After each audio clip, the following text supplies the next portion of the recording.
everyone, my name is Sarah Montañez, and I'm a senior studying mechanical engineering just like you all, and I'll also be minoring in electrical engineering and program sustainable engineering, and I'll be one of your instructional aides for the semester. I took ME25 just last semester, so I'm pretty familiar with the course content.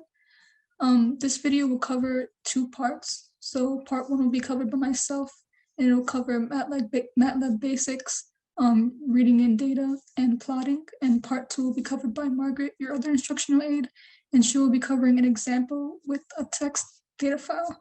Before we start, it is highly recommended that whether you're new to MATLAB or you've used it before, that you get the most updated MATLAB, which is MATLAB R 2021B, because it has better features and more functions to use, so it'll be better.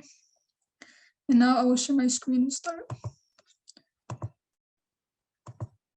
So to begin, we're going to start with the basics, which is just commenting, clear, close all, and so those type of functions. So for commenting, we typically use a %sign. If you want to comment a block of text, you could either do Control-R, or you can do a \, put your text inside, and then a forward slash, and then a %sign, or which I typically like to use is highlight all of your code, right click, and just click comment or uncomment as you like. So the next thing that we recommend to do is clear. So clear helps remove all local variables every time you run it. Another thing that we recommend is close all. So when you use close all, you typically, whenever you run your MATLAB script, you typically have graphs, and if you keep changing your code, the same graphs, unless you click the X to close them, will keep popping up and won't go away. So we like to use close all so that it closes all of your graphs once you rerun the code. And COC is something that we use to clear the output console. So if I write something like A, and I want to print A, and then I want to clear my command window right here, and I put COC, and it'll clear my command window. And if something else help with showing variables. So here we have variable A, which is equal to the value 1. And as you can see in our live script, it shows it because there's no semicolon. If I were to put a semicolon there and I rerun my script, you can see that it would eventually be gone. So it all depends on if you want to show your variables values or not. This is typically used just for this demonstration. So this is why B isn't shown. If I do the same thing with B, I get rid of it, it'll show up again. So that's just for this example. And now we will go over the MATLAB basics, and we're going to start with matrices. So MATLAB allows for linear algebra and normal element-wise operations. So if we look at A right here, a comma is used to make matrices horizontal. So as you can see, we have 2, 4, and also make sure that these are not braces. They have to be square brackets whenever you're making a matrix. So you're going to use a comma to make this horizontal. So you have 2 and 4 all in the same row, not a column. But if you want to have a column, like you see for 5 and 3 for variable B, you're going to have to use a semicolon in between these two numbers to make sure that they're in one column and they're vertical instead of horizontal. And if you want to combine these two, you could also do the same thing. So in addition to using a comma, you could just choose to not put a comma, just put a space in between two letters, and it'll show up the exact same way horizontally in one row as well. So if you want to combine both of these ideas together with a comma and a semicolon and create a 2x2 matrix, let's call it D. This is basically saying that I'm going to have my first row, this matrix 2 and 4, be row 1, and then row 2 is going to be 5 and 3. So if I run the script, it shows exactly how I said 2 and 4 in row 1 and 5 and 3 in row 2. And now I'm just going to add two different functions that might be useful as you go through the course. There's a zeros and ones functions, and they work the same, except one is a matrix of zeros and one is a matrix of 1. So to go over the zeros function. So if I want to make a matrix that's going to be a 2x1 matrix filled with zeros, I put zeros, and then this typically is number of rows. The first index is rows and the second index is columns. So this will create a 2x1 matrix of zeros. So if I run this, it'll be 2 rows of zeros in column 1. And similarly, if I do the same thing with the ones, it will show a 2x1 matrix with 2 rows and 1 column of all ones, which is F, as you can see on the screen.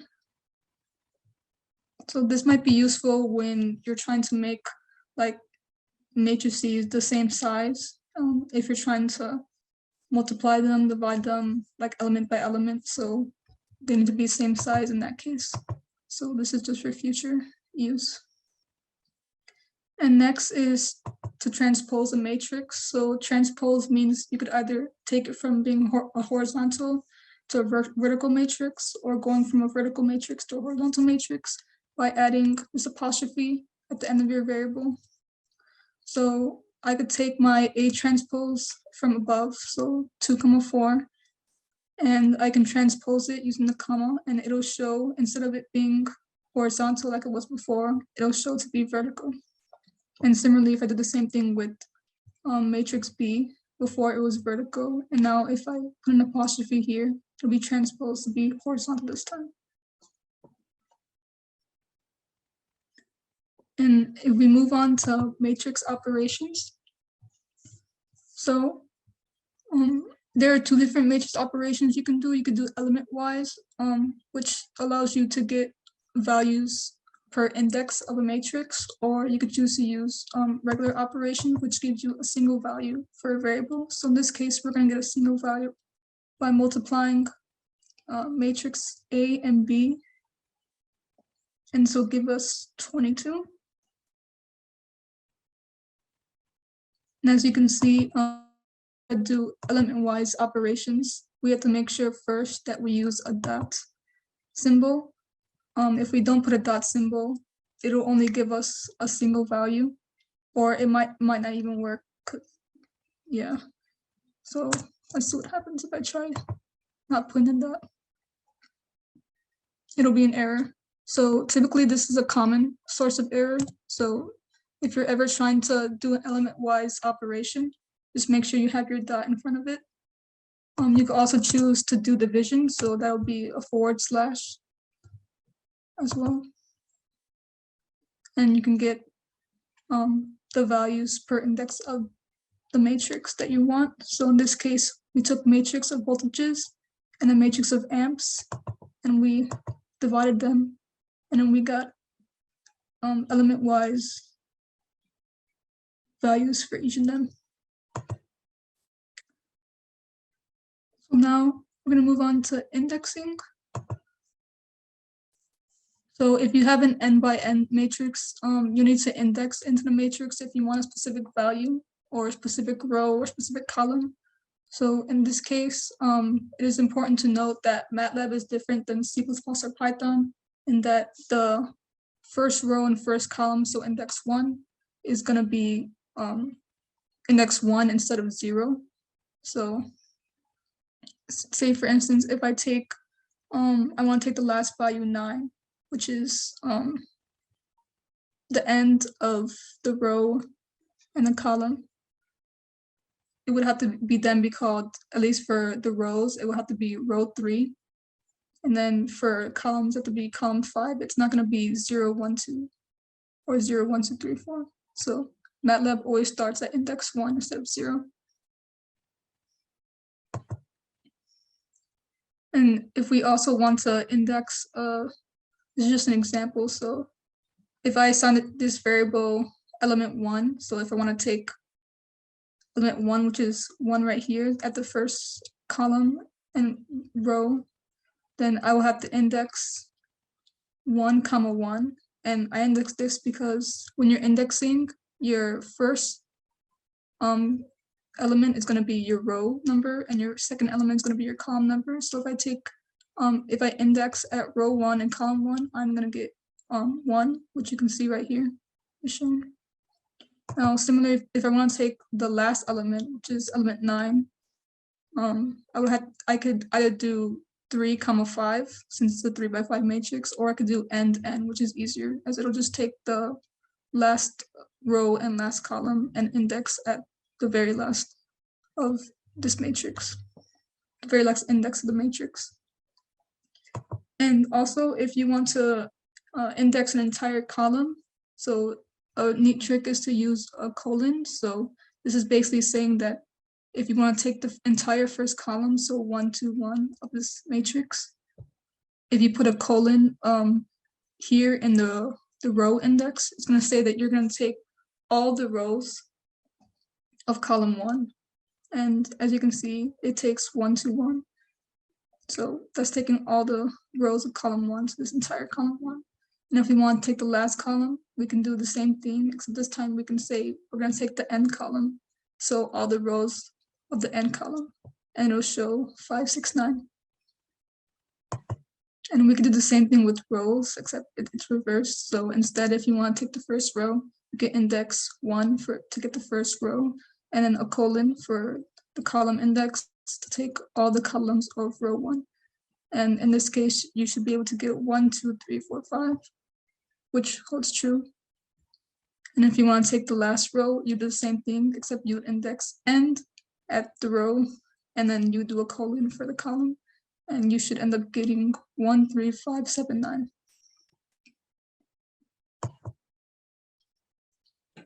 Okay, so now we're going to move on to reading in files.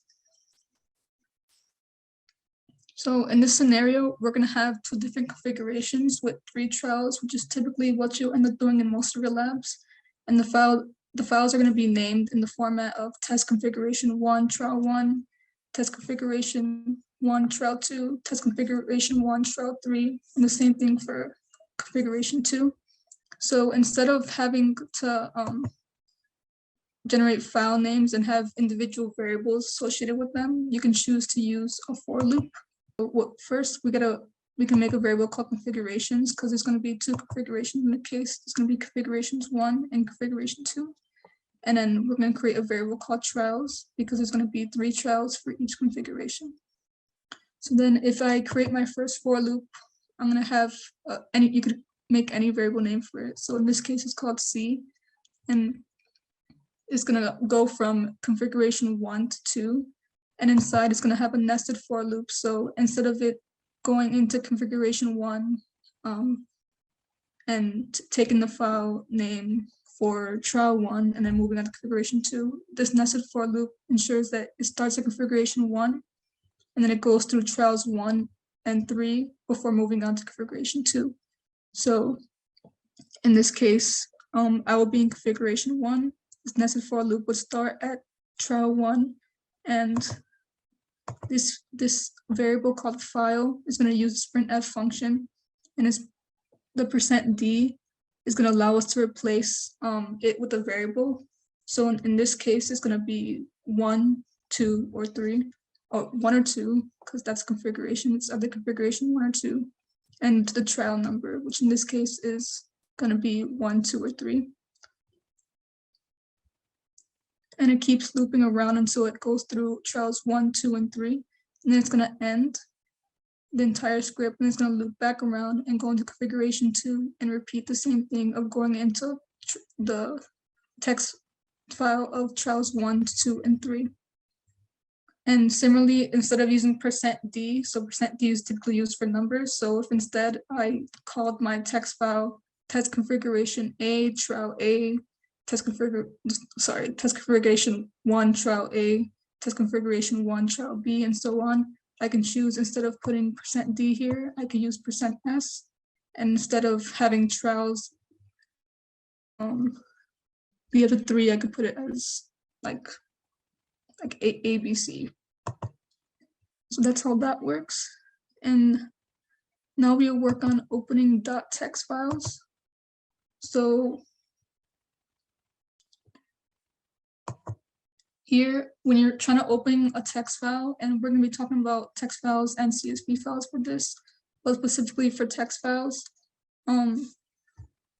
we have to make sure that when you're calling it, you put 2 apostrophes on the end. That's really important. And it'll typically highlight a color so you'll know if you forgot it or not. And you also have to include .text, so the kind of file name, the kind of file type that it is. So in this case, the text file, so I'm going to put txt.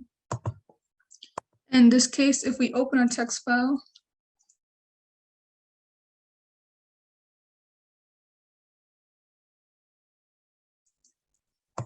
we'll see that there's 1 through 5, and it's saying that there's going to be 5 header rows, and we're going to create a variable that's going to for the imported data. So in this case, we're going to use the function import data and our file name, which we attached a variable to, so we'll have to recopy this. And in this case, /t is a separator between values, so it creates a blank space between each column, and is basically saying that it's gonna take our header row count, which is in this case it's 8. And if we run this and look at it, so a import, we see that it's only importing in our 5 header row columns, which we wanted. Or sorry, header row counts, not columns. And similarly, if we try to open .csv files, it's different. So in this case, instead of it being .txt, it's going to be .csv. So we have to make sure that's there, this entire thing. And so you can either use, you could attach a variable called specimen1, and you could use the read table function and attach the file name, which we can see that it's getting rid of the first 3 rows, which is just all text, because we only want the actual values. So it's getting rid of, it's reading the tables for all the header lines, which in this case is in 3 rows. And then it's gonna create a table array, not including them. So it's gonna update specimen1 to not include them so that you can only see the actual values for specimen1, which is here.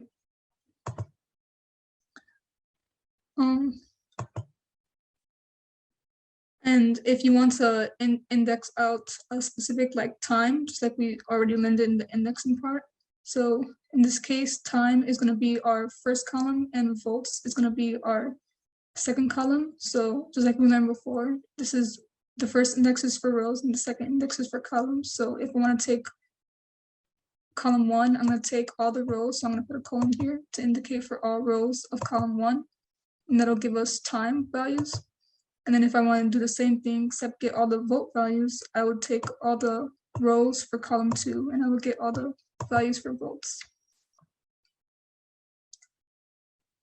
And now we're going to move on to, oh, and actually before I move on, I'll just show you that it'll show them all in different columns.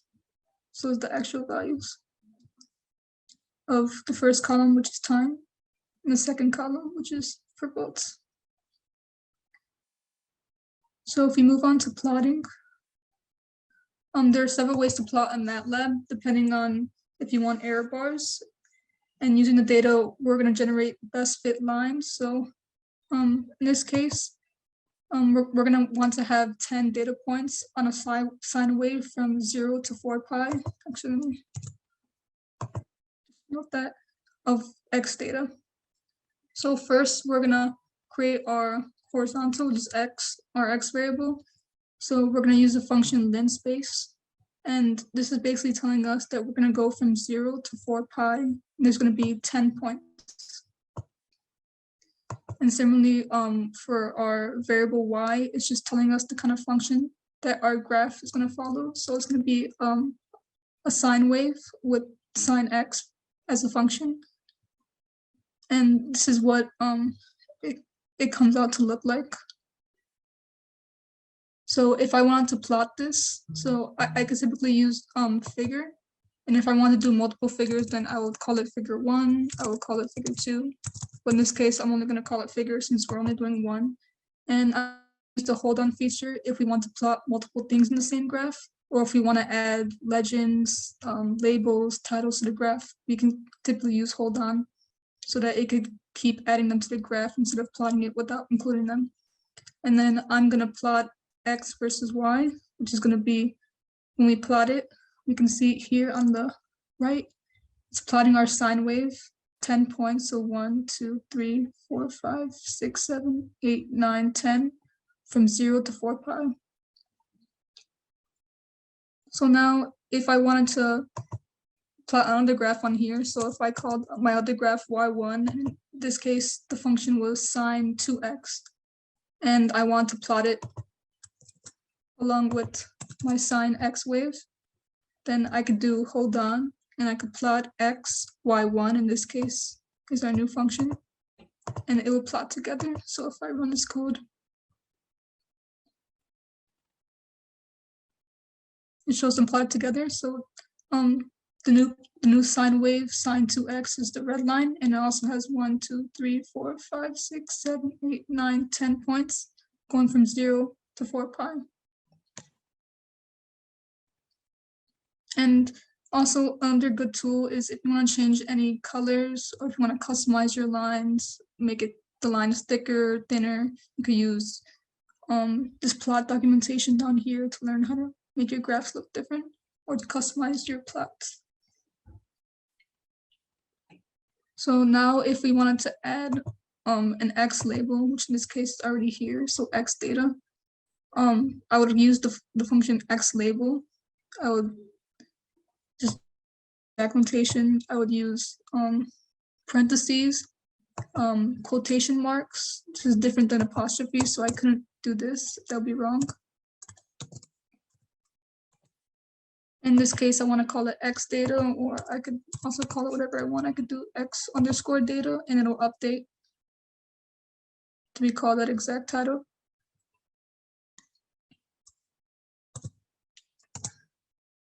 And then if you want to include a title, so in this case, we're going to do the same thing where we're going to have parentheses, and then we're going to include whatever we want in between here. And that's going to be the name of our graphs. In this case, it's test graphs. That's why it's at the top.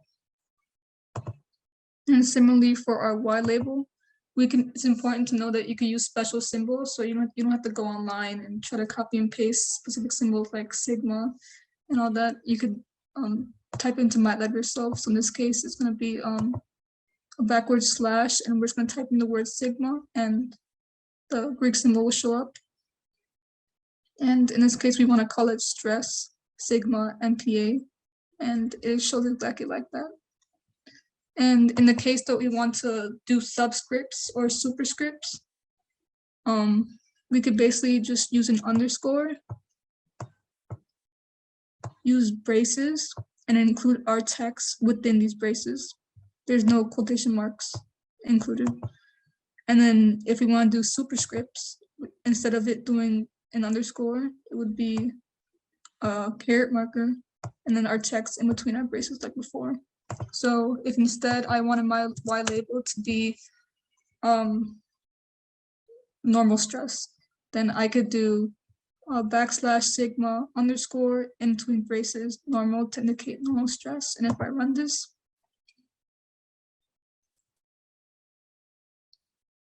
it shows as sigma underscore normal. And if instead I wanted to be a superscript, so if in the case I want to write it as sigma squared, instead I would do caret marker and squared in between these braces. And if I ran this, my Y label will change to stress sigma squared MPa. So now we're going to move on to fits. So you can use either the functions fit or polyfit to generate fits to our data and get coefficients. So for fit, we will attempt to use a second order polynomial, or you could also use poly1 in order to have a linear fit, but in this case, we're going to have a second order polynomial. And before we move on, it's important that in order to use the fit and polyfit functions, you need to download the Matlab Toolbox curve fitting toolbox. And I'll briefly show how to do that now. So if you go to the home page, you go to add-ons, get add-on, and I'll look up curve fitting toolbox. And then it'll show up the first one. And instead of there being 3 buttons, there will only be 2, and the second one will be install. So you'll click install, and you have to make sure to log in with your login, and then you'll be able to install from there. It'll tell you that once it starts installing, that everything will be lost in MATLAB. So make sure you save your file before you install, so you don't lose anything that you wrote. And that's it. So yeah, going back to using fit and polyfit. So first we're going to use fit. So in this case, in order to use fit, we have to make sure that we transpose our x and y. So before our x and y showed up as horizontal, in this case, if you're using fit, they have to be vertical in order for you to use them. So we're going to take our x and y, which I'll just show you here. It's a matrix of all vertical values, 10 of them. And similarly with y, the matrix of all horizontal values, 10 of them, to make up 10 points. So we're transposing them since fit only uses vertical matrices. And we're going to put poly2 here. So it's basically going to create a fit using all of our 10 points for our second order polynomial. So, and next we're going to do, in order to find the coefficients for this second order polynomial fit, we could attach any variables. In this case, we're going to call it coefs. And we're going to use the function coef values, and we're going to input f, since this is our fit of our data points and the kind of fit that we want, which is second order polynomial. And it's going to give us all the coefficients of our second order polynomial. So as you can see here, these are our 3 coefficients. And similarly, if I want to use the polyfit function, so in this case, if I want to fit our sine curve points with the 7th order polynomial, then I would say n equals 7, which is indicating that it's going to be a 7th order. And I could call this anything I want. In this case, we're calling it PF for polyfit. And we're going to use the function polyfit. And within these parentheses, I'm going to put x, y, which is indicating our points. And then our order numbers. So in this case, it's 7. And it's going to give us all of our coefficients for our polyfit 7th order polynomial. And if I look this up, these are all of our coefficients for our 7th order polynomial with polyfit.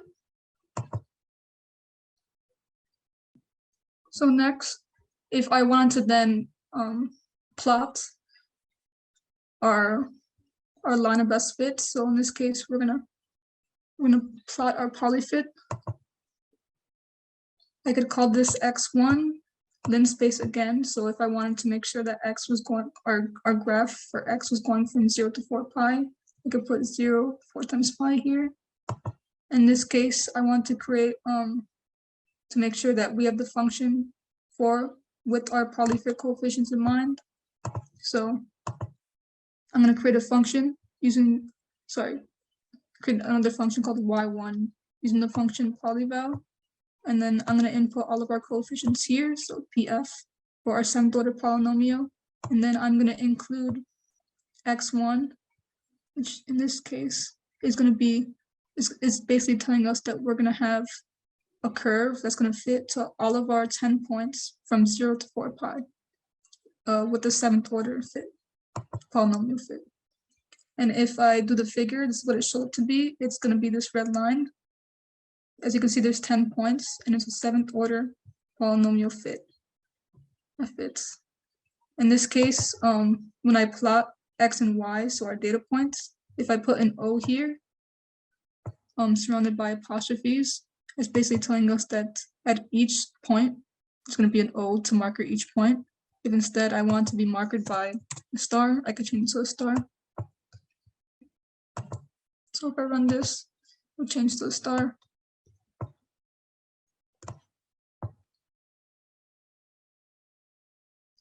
And then next, if I want to plot my actual 7th order polynomial fit, I will take x1 to indicate that it's going, our fit is going to go from 0 to 4 pi. horizontally on the X. And then I'm going to input our function for the fit. It's going to be what we did before, polyval, with all of our coefficients and including that is going from 0 to 4 pi. And it'll show that it's a fit that fits through all the 10 points. And then I do hold off if I want to end and I don't want to add anything else. However, if I want to add error bars, I would keep going with hold on. So in this case, to do error bars are typically going to be used to show uncertainty in our data. So we're going to use our original sign points and create random errors for each of them.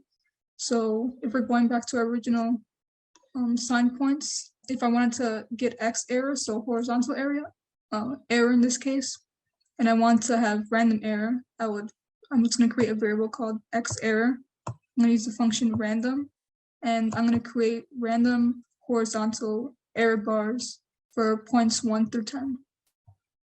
And similarly for Y error, I'm going to create random vertical error bars for points 1 through 10. And if I want to combine the horizontal and vertical error bars in one graph, I could call it E. I'm going to use the function error bar this time. I'm going to put X and Y to indicate our points. So points 1 to 10. And Y error, this is twice because this is indicated for Y negative and Y positive, X negative, X positive. So it can include the entirety of the vertical and horizontal error bars. And as you can see, it shows error bars, horizontal and vertical, for points 1 through 10. And if you want to look further into documentation about error bar function and see other ways of how it could be used or customized, then feel free to click on any of these links. The second link includes more customization for your graphs, so that can be helpful as well. And I hope this entire tutorial was helpful. So this will be the end of part 1, and now Margaret will go over part 2, which is an example tensile test analysis with reading in data, plotting, and error bars. So see you.